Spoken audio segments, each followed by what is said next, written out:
wonderful with the GMT. and the depth of ministry that comes out of these songs. Amen. Amen. Amen. Well, we're going to tell you about somebody that's funny. And I know funny. You know that I know funny. Right. I traveled a long time with the funniest man in the world, Wendy Bagwell. Right. Amen. Thank you. And by the way, let us also mention again that if you want this type of excitement in your home 24 hours a day, Yes. GMT on Sky Angel. All right? Okay, now we're going to introduce to you Justin Fennell from Florida, Shark Country. Take it away. Amen. Let's give him a hand. Yes. Justin. All right. Here's one about one from Georgia. Well, when I was a boy just growing up, barely bigger than a butter bean, my mom and daddy laid down the rules, strict as you ever seen. They said cussing, smoking, drinking, son, are sins which are taboo. And dancing's another thing you better hope you never do. Well, this was my mindset growing up. I never thought that it would change. But let me tell you how just lately in church things got rearranged. See, my church was dead cold. I had formed on all the pews. Folks, they started to think the ways of all the frozen few. They said, let's have a revival. Let's get a preacher from TV. Others said, well, that's a start, but there's some other things we need. We need some banners made with Hebrew words, which we can't understand. And let's start singing the choruses. Just throw away the hymns. We'll send Brother Biddle to a symposium to teach us how to praise. We want to learn the Davidic dance. It's the latest, greatest craze. There was a hopping and a jumping as their feet commenced to thumping on that tiny, piney floor down near the altar. Woo! As the music started playing, you could see those bodies swaying. I surely thought that then my faith would falter. Oh, when dancing came to Georgia, to my tiny country church, the folks I thought were the normal ones were the folks who went berserk. There was a hopping and a jumping as their feet commenced to thumping on that tiny, tiny floor down near the altar. Woo! Well, in the bulletin it read, attention those not being fed, there'll be a special meeting this afternoon to organize. So bring your leotards and slippers, and you guys, you bring your knickers, cause we're gathering today to revitalize a kind of dance that used to be found back in Jewish history. We're going back in time to that day of dispensation. We'll jump around and spin and turn. Anything else we all can learn. Moving, grooving, holy, synchronized gyrations. There goes the hopping and the jumping as their feet commence to thumping on that tiny, tiny floor down near the altar. Woo! As the music started playing, you could see those bodies swaying. I surely thought then my faith would falter. Oh, when dancing came to Georgia, to my tiny country church, the folks I thought were the normal ones were the folks that went berserk. There was a hopping and a jumping as their feet commenced to thumping on that tiny, tiny floor down near the altar. Woo! Well, in time enough's enough. Folks, they tired of crazy stuff and strangely start returning to the Bible. And instead of fads and gimmicks and techniques which only mimic, they find in prayer the true key to revival. So when alternatives come around, which often don't seem very sound, don't get your feathers ruffled and feel you have to fly. Cause just like TV radios, they come on strong and quickly go. Just keep on praying, your folks will realize. It's humorous to recall how folks jumped in and gave their all, and how the congregation looked in skin-tight tutus. And I'm thankful this one's past. I don't think that I could last another Sunday doing things that they all used to.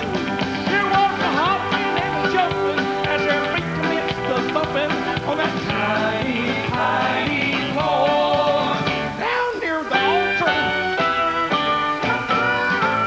Yeah. It is so good to be here with Southern Gospel Music Television and being with you tonight. I have been in bed all week with the flu. and hopefully it's flown. But my voice sounds like I've been eating sandpaper for a week. But if you'll excuse me just for that, I'm having a great time being with you tonight. I'm an old country boy from Georgia. Anybody else from Georgia? Well, I wouldn't have known it because you had all your teeth, but that's good. My daddy's a preacher just like Wendy Bagwell. I knew Wendy. He was a real hero in my life. He'd come over to the house sometimes, and he'd tell stories, and my mom and dad would listen to him around the dinner table drinking coffee, and I'd sneak up. I was supposed to be in bed, but I'd sneak behind the wall and just sit there behind the wall just to listen to all those stories. And I said, God, if you could ever just give me a gift like that, just a little bit of it, I'll use it for you. And you know what? It's not so much ability, folks. It's availability. And if you give yourself to God, he'll give you all kinds of opportunities. Amen. Yes, it's true. It's true. God's let me be in all kinds of places. I've eaten more chicken dinners than I think anybody preacher alive. Preachers love chicken, don't they? It's the word and the bird. Belt around a preacher ain't nothing but a leather fence around a chicken graveyard, you know? They can eat it. My daddy, he's one of them fireball preachers. You know those type? They go up high, come down low, get loud, get soft. And talks in triplicate. I said he talks in triplicate. You might know some. You might know some. Have you ever heard him say in closing just once? No. There's 2 or 3 coming because they can't help it. It's the Trinity coming out in them. That's what it is. I know. And my mama, she's the classic piano player. She plays the piano, sings alto, cooks fried chicken, looks good at convention. Everything a pastor's wife's supposed to do. She was real good. Her head never moved. She'd play all the... And welcome people. Hello. Hello. Take care of us kids on the front row, too. Hello. Sit down. Hello. You sit down or you're going to meet Jesus in a few minutes, man.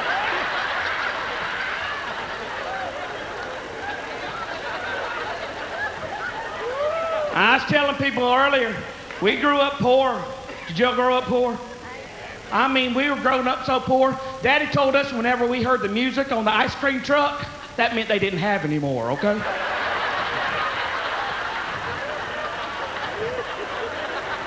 We just didn't even bother going. I mean, we lived so far out in the country. We lived so far out in the country, we had to drive toward town to hunt. I'm telling you.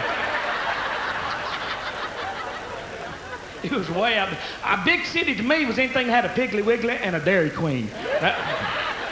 Now I'm here in Pigeon Forge. I've seen all kinds of restaurants tonight. Chicken restaurants, too. Oh, it's so good to be here and have some fun. Sometimes growing up, you wonder, is it always going to be this way?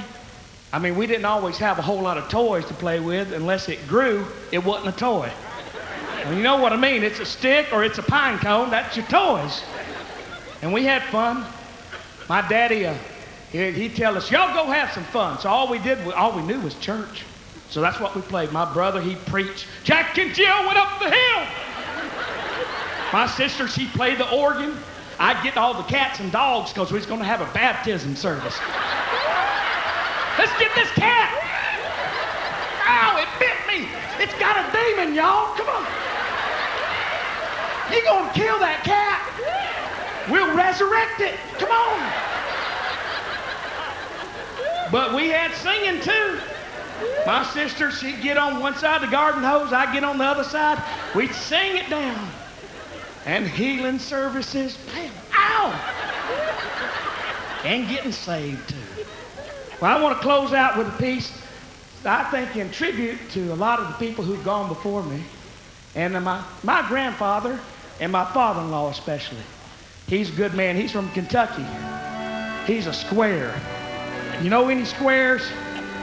Squares are one of those good old words that seems to have gone the way of love, patriotism, honesty. Remember when there wasn't a finer compliment that you could call a fella than to call him a square shooter? How about the ad man's promise of a square deal that was once as binding as an oath on the Bible? But today the squares are getting fewer. Squares who go home, but when they leave work, don't stop by the local bar and get all juiced up, but to go to their own table, eat dinner at their own table. They're with their family and sleep in their own bed.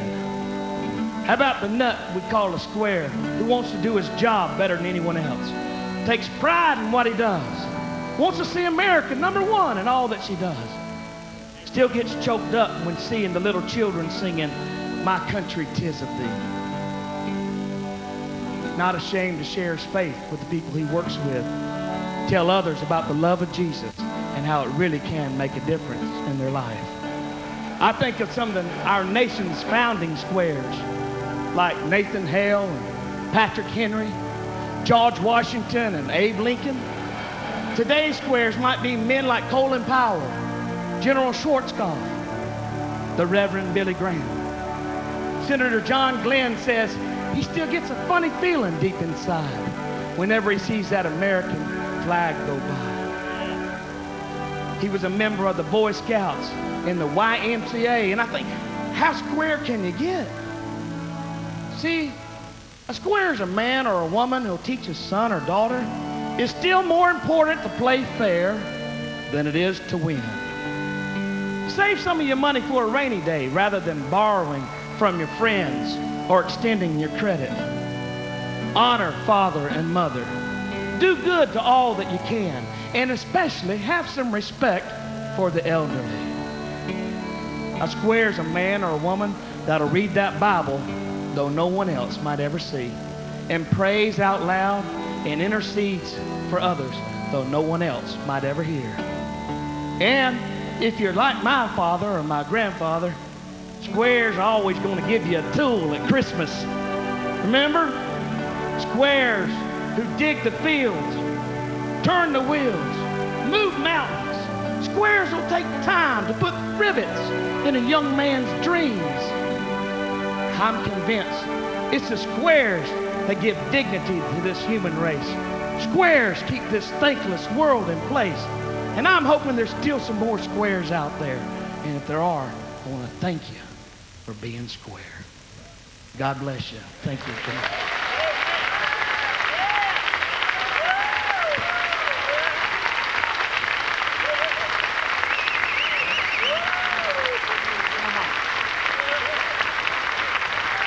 That was wonderful. Thank you, Justin. This